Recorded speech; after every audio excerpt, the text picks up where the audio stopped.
Hello guys, मी श्वेता कांबळे. मी आले आज मिरांशच्या first बर्थडेला. तुम्ही बघू शकता इकडचं डेकोरेशन एवढं सुंदर आहे. Miransh, happy birthday to you, happy birthday.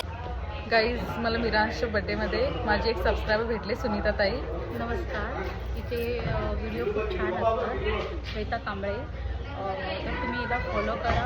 तिथे खूप छान व्हिडिओ असतात. आणि तिथे जे हॉटेलचा एक व्हिडिओ आहे तो मला खूप छान आवडला. त्यापासून मी हिला फॉलो करावं लागली आणि आम्ही त्या हॉटेलमध्ये जाऊन पण आले.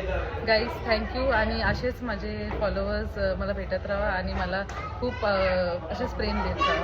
Thank you so much. ही आमची श्वेता, आमची आवडती. तर तुम्ही जे व्हिडिओ रोज पाहत असाल तर प्लीज तुम्ही हिला काय फॉलो, सबस्क्रायबर. मला काही येत नाही पण काय असतं. थँक्यू. मनापासून मी सांगते, तुम्ही हिला पुढे नक्कीच घेऊन या. थँक्यू.